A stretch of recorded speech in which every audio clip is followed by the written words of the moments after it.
Okay, hi Jason, how are you doing?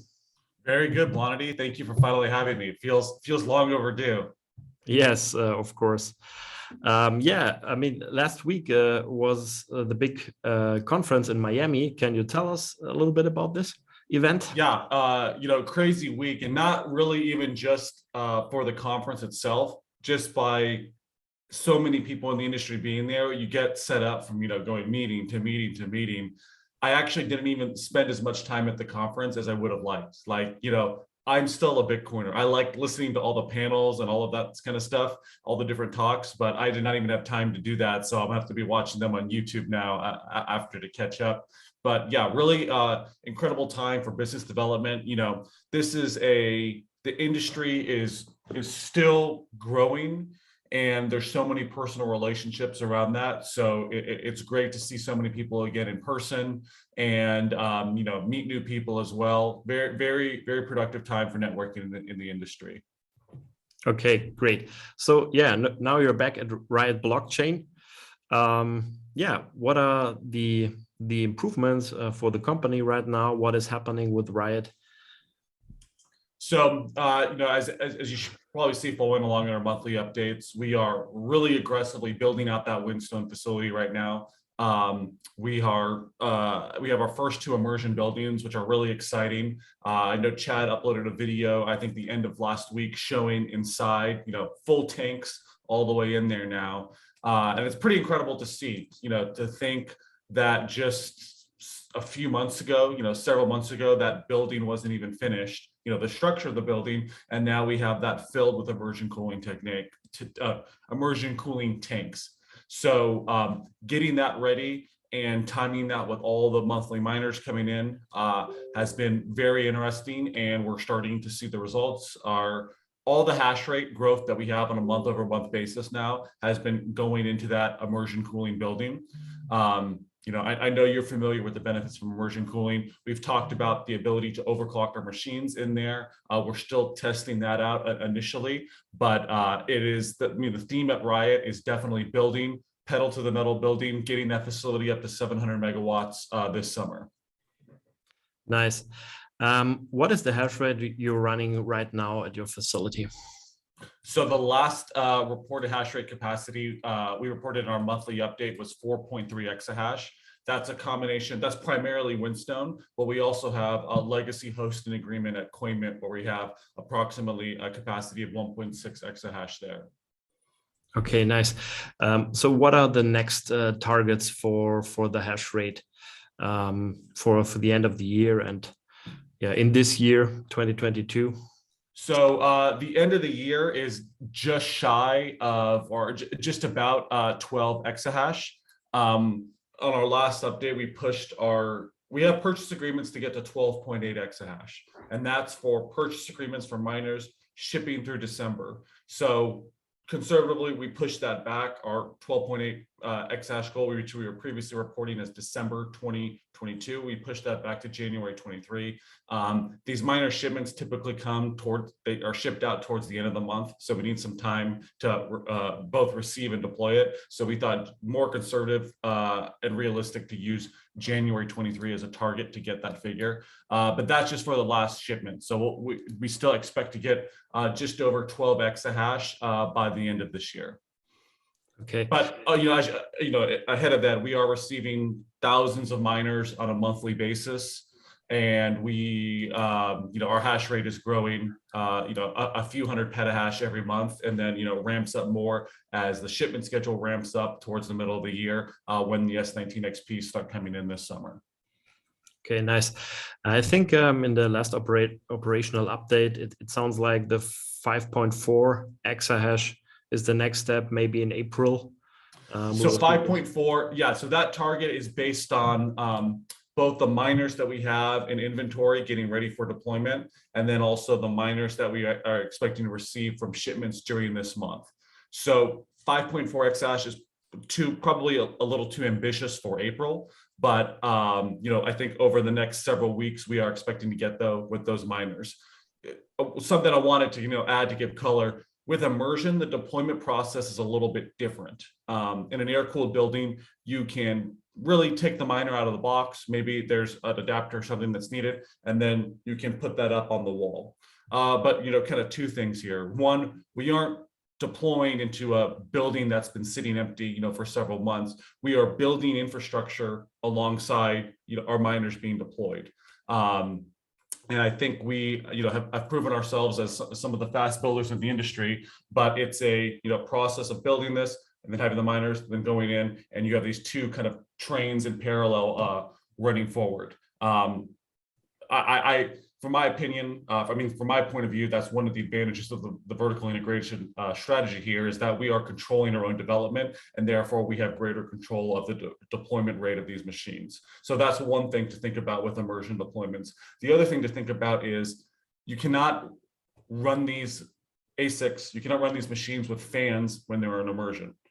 It's set up to run without fans. So for every machine that we receive, there's a process of taking it out of the box, removing the two front fans, removing the two back fans, removing the fans inside the power supply unit, and then there's a cable change as well. So it's not impossible. It adds a little bit more time to deployment. And thankfully, we have a terrific large team of miner maintenance technicians out at Whinstone that are trained to do that and go through that process.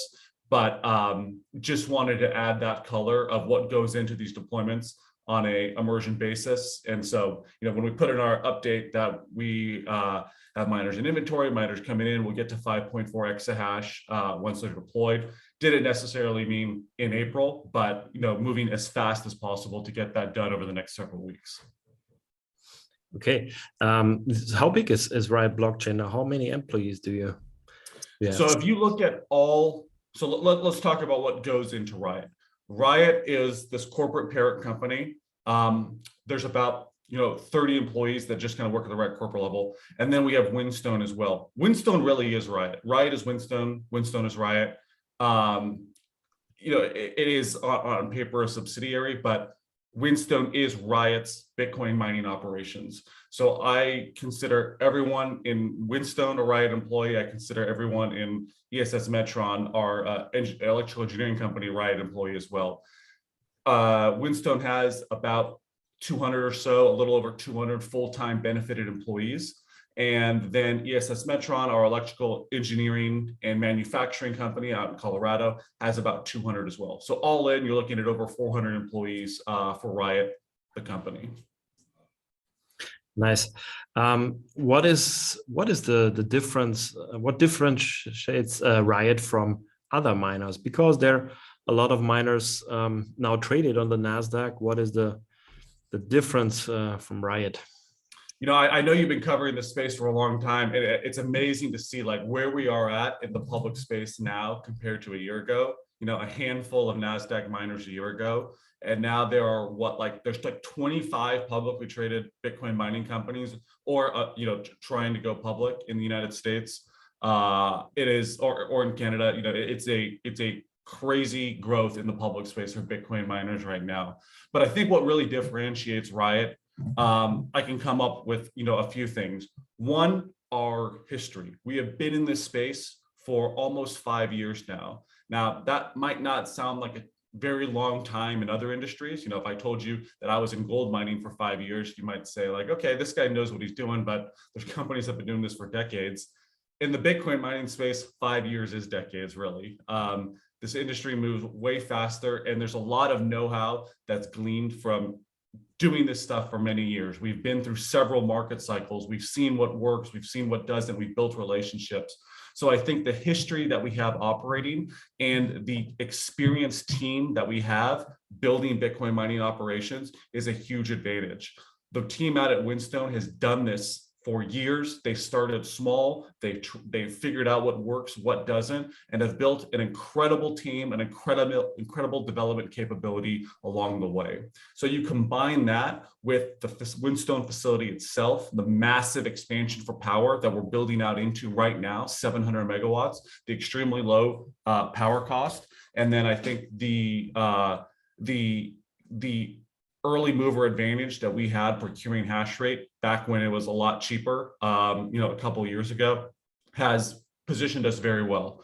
So the vertical integration strategy is a hallmark of what Riot does. We build our own equipment, we engineer our own equipment, and then we build our own equipment, and then we are in control of what we have. That's something that we've learned over the years and years in the space. Control over so many things is important. Mitigating deployment risk, mitigating price risk, mitigating other types of legal or execution risks. It's all very important to what we do based on our experience. So controlling as much of that stack as possible, we think is the ideal strategy. And I think I put our team up against anyone in the industry. Okay, thank you. Yeah, we know Bitcoin mining is very expensive. You have the operational costs like electricity, and you have all the other costs associated with this. Yeah, how do you pay all these bills? What are the options right now? What are you doing there? Yeah, so as you noted, Bitcoin mining is a very capital intensive business. From an expansion standpoint and from an operational standpoint as well. As you scale up your revenues, which we are succeeding in doing right now, you are also scaling up your costs. So there's a lot of strategy that goes into financing your business most efficiently that goes into Bitcoin mining. I think that is another skill that you will see as a differentiator between miners going forward. And I think you're already kind of starting to see evidence of that. Lots of different miners are bolstering the financial part of their team. So it's not just about building now, it's also about your capital markets and finance expertise. So historically, we have really been paying for our expenses doing equity financings. We've been very successful at running at the market offering programs, raising capital and deploying that to growing our business. We have done that we've done that for 3 years now. And we've also been able to do that, utilize that tool to hold on to as much Bitcoin as possible. We didn't sell any Bitcoin in 2021 at all, mined, about approximately 3,800 Bitcoin and held on to all of that. Now, as we get into 2022, the cost for running this operation are increasing alongside our monthly production increasing month over month. We just reported a record month of Bitcoin production, 511 Bitcoin. And, as we talked about in the beginning, our hash rate is set to triple over the next 8 months. So operational costs are going up as well. Last month, we announced, for the first time since the end of 2020, we sold about 200 Bitcoin. We're monitoring our balance sheet. We're always monitoring our balance sheet as an ongoing basis.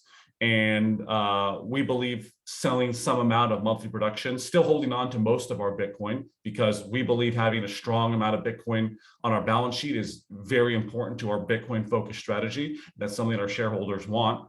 But helping to cover ongoing operational expenses as we grow up our production here, we're evaluating, selling some amount of production on an ongoing monthly basis. Okay, another big topic is, for shareholders with Bitcoin miners is you said it, the dilution of the shareholders. I mean, with selling these shares, I mean, the share of the shareholder is declining. So yeah, what is the strategy going forward here to minimize the dilution? I mean, I think you started a new ATM, $500 million. Yeah, we started a new ATM. So, another part that goes into this strategy is maintaining flexibility. I think that ties into our vertical integration strategy, is something that we've learned as well. We believe our business is best positioned to grow and respond to the market by maintaining flexibility. And with the at the market offering program, while it introduces dilution to shareholders, it also maximizes the company's flexibility and strategic positioning. That being said, the industry is maturing. There are a lot of new tools that are coming into the marketplace for miners to use. Different types of debt financing, even different types of combination equity debt financing.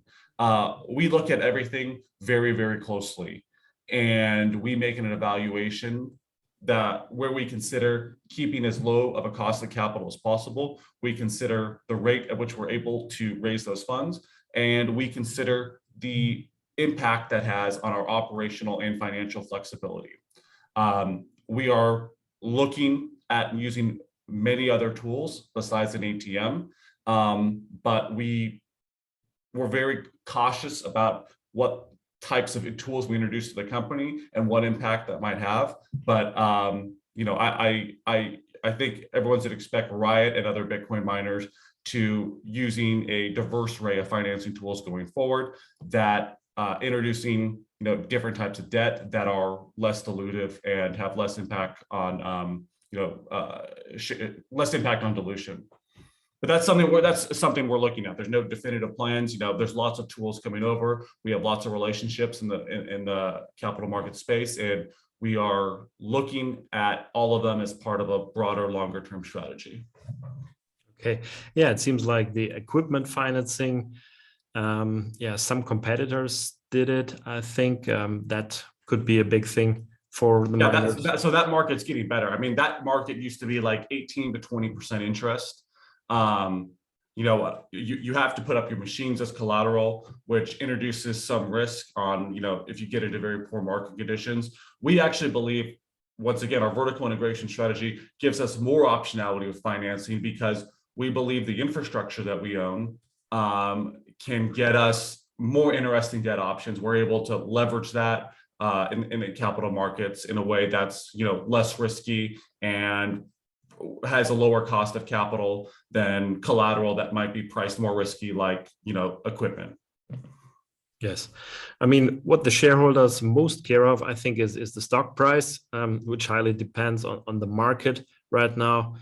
Let's talk about the market. I mean, Bitcoin, had its peak last year. It's now between 30 and 50,000 since a while. What do you think about the market right now?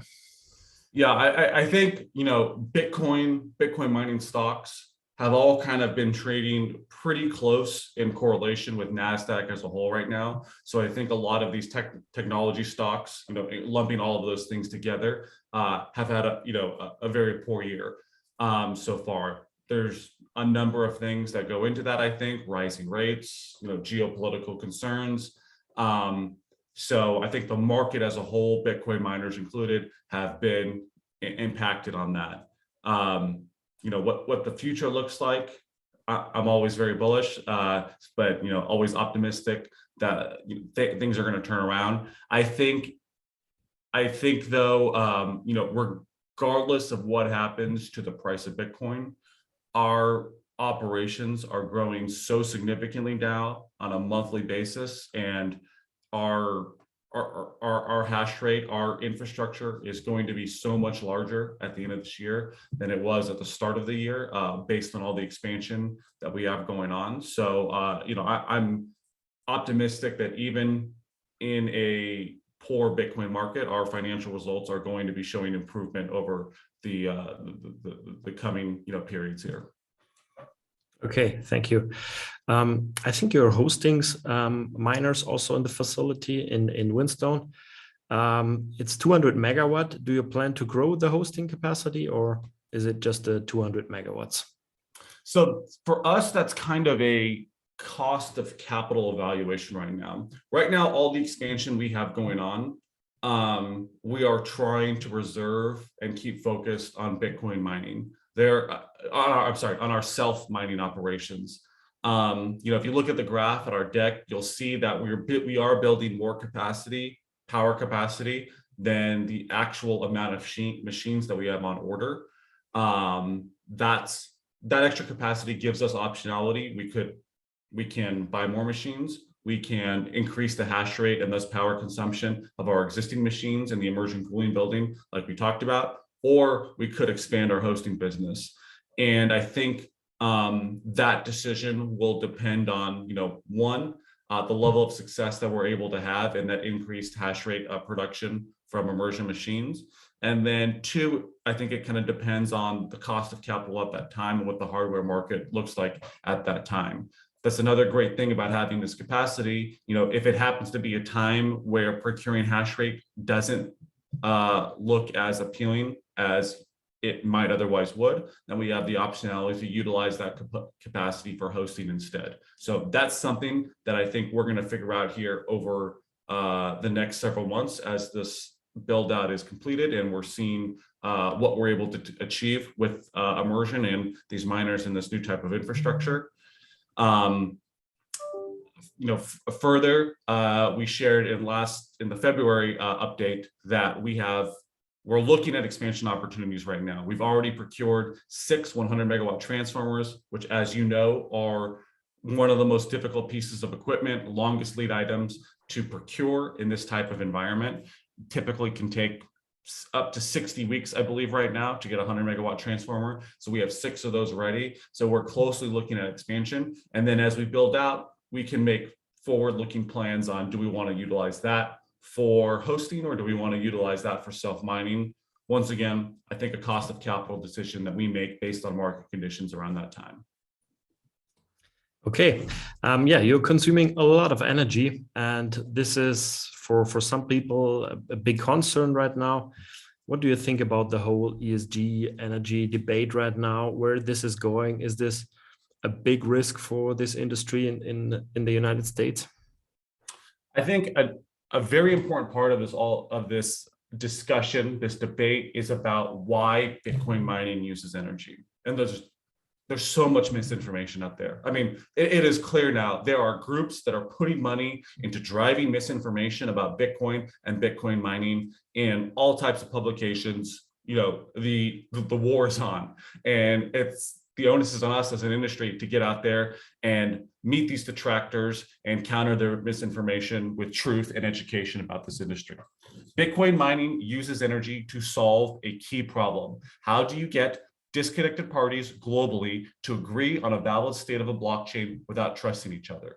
That is through an incentive system that involves the use of energy, a resource that cannot be forged, cannot be copied, cannot be unfairly procured at scale for a long period of time. No matter what, no matter who you are in the world, getting energy will have some cost on you on some form or the other. That is an important input to making an open, free, decentralized, and secure financial system like Bitcoin possible.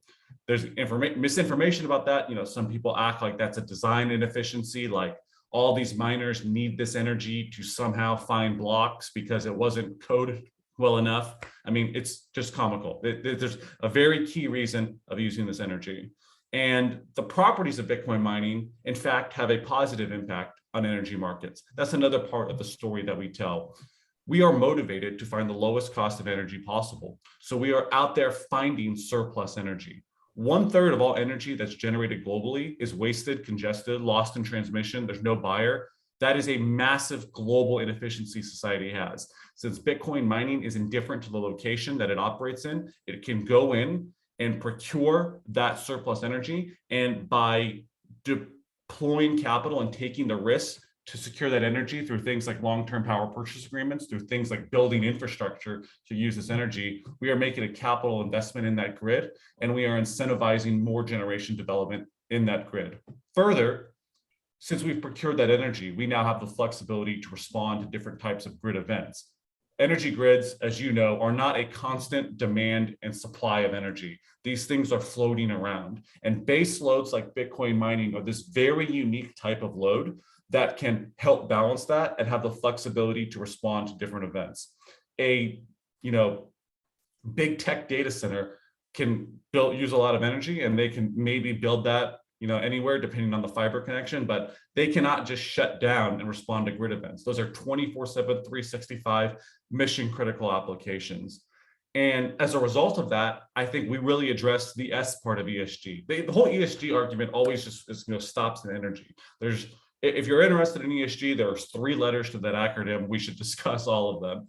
And the fact that we are building at these surplus points of energy in the grid means we are building operations and creating jobs in this immersion industry in more remote locations.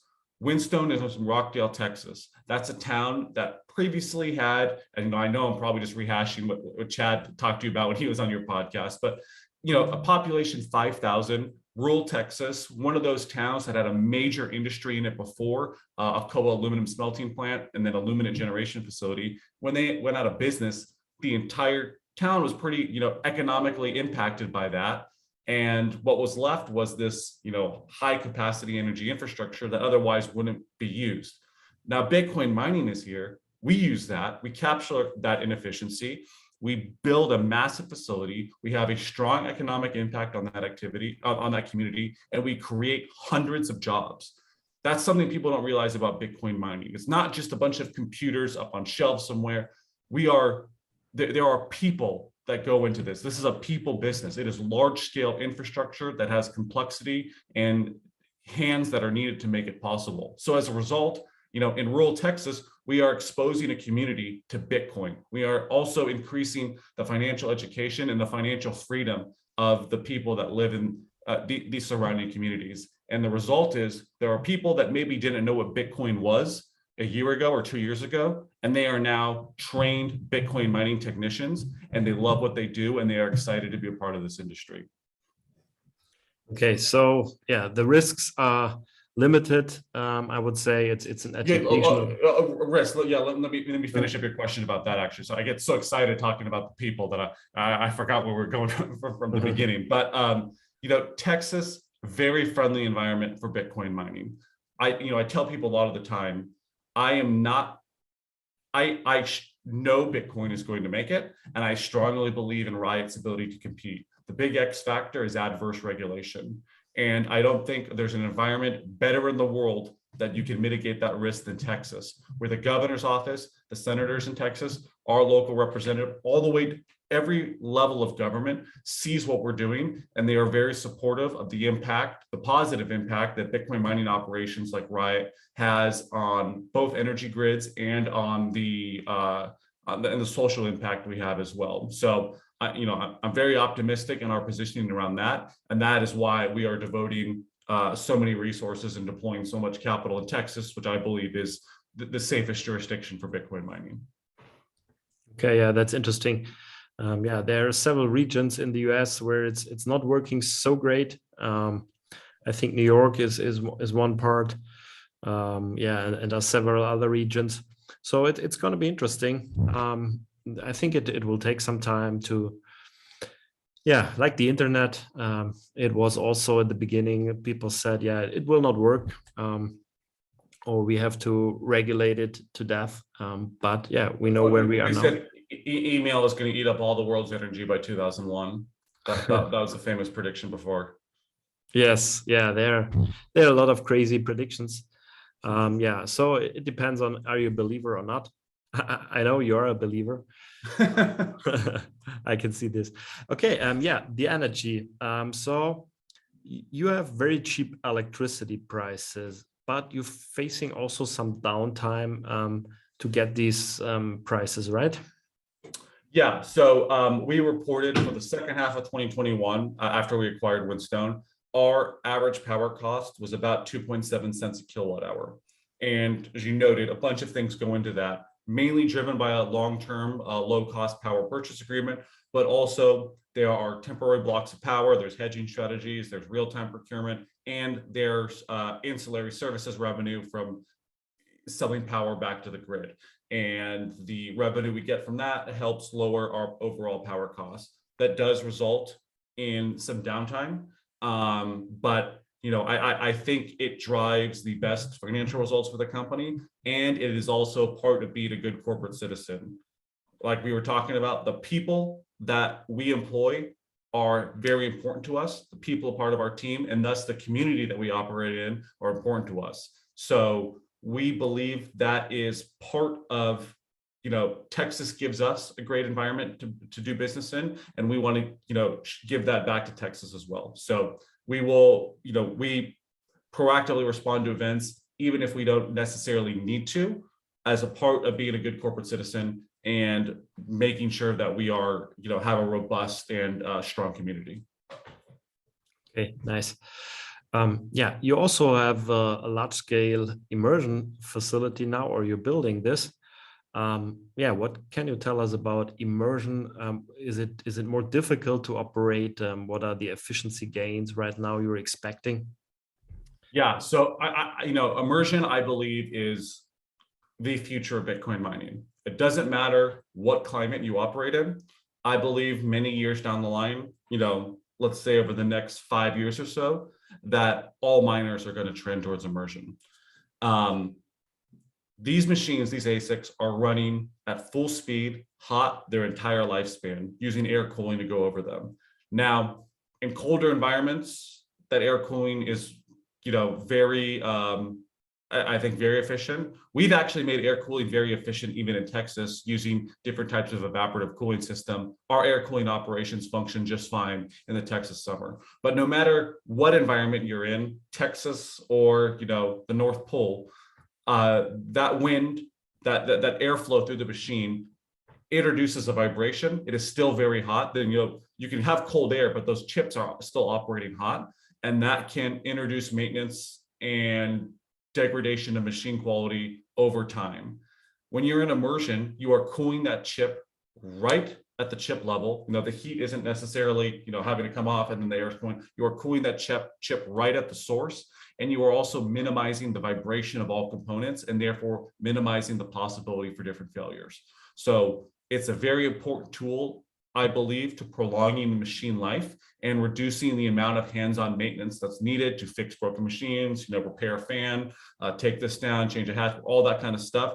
The machines run a lot more reliable. So I think a very strong operational and financial benefit there. And then there is the ability to increase the machine's hash rate over its specs because you are operating it so much cooler.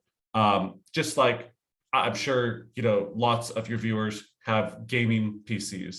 You know, you can keep if you keep your CPU and GPU operating at lower temperatures through, you know, good fans or a water cooling or anything like that, you're able to overclock those components on your PC and get higher performance out of them. So same type of electronic impact, a reality in mining machines. We are still in the early stages of doing testing here. We don't really want to give out data until we had, you know, a good period of time to see how things operate. So our data is robust and we know what we're looking at here. But I think if you look at what material companies like Brains have put out, research around the operating temperatures of the S19 and the impact those temperatures have on hash rate and efficiency, I'm optimistic there will not be a loss in efficiency. And from preliminary data we've seen, a 20 to 25% increase in hash rate is very doable. 50%, I believe, is up to 50%, I believe, is also possible, but that requires some more work. So all of these things combined, and the fact that we are, you know, developing this immersion solution in-house and driving our costs down more and more over time, we believe that immersion is the way to go. And all of our future build outs, I think, will be focused around immersion cooling. Okay, so I think you're building now 200 megawatts immersion and right. So 200 megawatts air cooled, right? Right. So that's part of the expansion that we launched in June of last year. It's amazing that, like, you know, that feels like it wasn't that long ago. That was an empty plot of dirt, and now we have 4 buildings going up there. You know, 2 of the structures are already done for the immersion buildings. And that's another benefit, you know, to these immersion developments. For the air-cooled buildings, we have special steel structures that have louvered sides that we can help bring the ambient air through for cooling. With immersion, we don't need to do that anymore. So we use structures that are a bit easier to procure and quicker to build. That helps our time of getting these immersion deployments up. So that's why anyone follows the progress, they see of the 4 buildings that we started last year, the 2 immersion ones are the first ones coming online. When we launched this project, we were doing immersion at scale for the first time. I believe we were the industry's first industrial scale immersion deployment at 200 megawatts, the scale that we're building at there. And we built 2 air cooling buildings just to make sure that we could procure all the parts that we needed for immersion. Now that we have done this and figured it out, I think we have our supply chain dialed in, and we can focus only on procuring immersion parts going forward for those future build outs. Okay, so yeah, you need a liquid to cool these chips. What kind of liquid is this in these immersion tanks? It's this special type of dielectric fluid that does not conduct electricity. It's pretty cool. You can just touch it. I mean, you should wash your hands after, but like you have these machines submerged in this fluid and you can put your hand in there. It really blows people's mind because it goes against everything that they know about electronics and liquid. You know, people have dropped their phone in the toilet and it doesn't work anymore. So it blows their mind that you can put a machine in this fluid and it still runs. There was actually a crew filming video at Whinstone. I think it was like just last month, and I was showing it to them. And I'm like, you can touch it. They're like, no, don't touch it. Like, no, trust me, it's okay. You know, you put your hand in there. And so that's really interesting. That fluid that runs through there and keeps those machines, the chips, operating at a very cooperating temperature. It's circulated outside of a heat exchanger outside the building and cooled down and then run back in. Historically, that fluid was a big bottleneck for immersion cooling deployments. That immersion fluid used to be very expensive, and it used to not even have a long lifespan. With the new fluid that we are using, what has been developed for this industry, it has really an infinite lifespan. The fluid itself will last for a very long time, and then we have the ability to continuously clean it and get it right back to new condition. So that what was previously a huge inefficiency in immersion deployments and introduced quite a bit of extra cost has been minimized and reduced as the efficiencies here in this technology has been built out more. Okay, yeah, very interesting. I think your build out, your self-mining build out is focused on the immersion. So you will put the miners in there, or will you right now use the new air-cooled buildings for your self-mining? So all the deployments right now are going into that to our immersion buildings. That building F, our first immersion building, is going to be filled up over the next coming weeks here. And then the next deployment is going to go right into starting in building G, our next immersion building. So those are the first 2 buildings that we are filling with our miners that are coming in. And then our air-cooled buildings D and E at the Whinstone facility, will start coming online in the summer. And then we'll have kind of parallel deployments around all buildings going on going forward. Okay, so you're also part of the Bitcoin Mining Council, the BMC. What is going on there right now? Is there any progress, or? I think the Bitcoin Mining Council has been very successful at what it set out to do. Very simple mission: educate and provide transparency. So I know there was a lot of concerns about the Bitcoin Mining Council when it started about a year ago, and I get it. I've been around Bitcoin for a long time. I've seen the impact of councils and associations and groups. But I think this approach was much more innocent, focused on transparency and getting information out there to fight those that are criticizing our industry. So, I mean, basically, the function of the Bitcoin Mining Council at this point is to quarterly collect data and put that together on a report that summarizes the Bitcoin Mining Council memberships, energy use statistics, and then also uses that data to extrapolate and make an estimate in the broader industry. And that is a kind of just quarterly routine we go through now: collect the data. There's a lot of membership in this Bitcoin Mining Council now.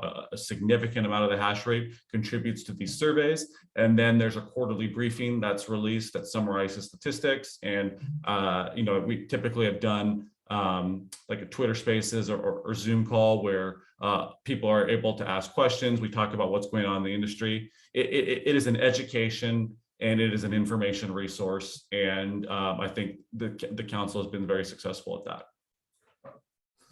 Okay, so my last question: where is RIOT in 5 years? Oh, wow. That's a long time, I know. 5 years. So man, to try to think back what Riot was 5 years ago and where we could go in 5 years now. I think in 5 years, Riot will be the leading developer of digital infrastructure for this future digital economy globally. I think we are going to have a very large presence in Texas. And I think we are going to have an incredible team, further vertically integrated in all the different ways that we approach Bitcoin mining and other types of digital infrastructure. 5 years would be post the next halving, obviously. Actually, you'd be getting into the halving after that in 5 years from now. So my expectation is the Bitcoin mining industry as a whole is increasingly subsidized by transaction fees at that point. I'm optimistic about mining revenue as a whole, even through to halvings based on what we've seen in Bitcoin market conditions in the past. But I think what you'll see Riot as is an industry-leading Bitcoin mining company in the industrial scale. And I know we talk about that the way where we are now, but think about what the industrial scale data centers, gold mining, et cetera, companies look like now after decades of building that industry. I believe the industry is going to become increasingly professionalized, and there's going to be more and more efficiencies miners are able to do internally to be good at what they do. I think once again, that ties into the vertical integration strategy and getting hands in on the different parts of the business, driving efficiencies, driving decreased cost, driving greater outputs. I also believe that based on the growth that we have, we are going to be having an increasingly large balance of Bitcoin that we hold in our balance sheet. And I'm bullish on Bitcoin. We as a company are a Bitcoin company. We're very bullish on Bitcoin. And I think we will be able to put that capital to more use in different ways. As a Bitcoin company, I believe there are going to be other ways that we can look at supporting and being involved in this industry as well. And having a lot of Bitcoin will be helpful to do that. Okay. So Jason, thank you very much for answering my questions. Exciting times, of course, right now. We all hope that everything will go up again and the stock prices will surge again like last year, but we don't know. Definitely thank you very much for coming to the show. It was a pleasure to talk to you and to get all this information. And hopefully we can do this again. Absolutely. We'd be happy to come back. Thank you for having me, BLONITY.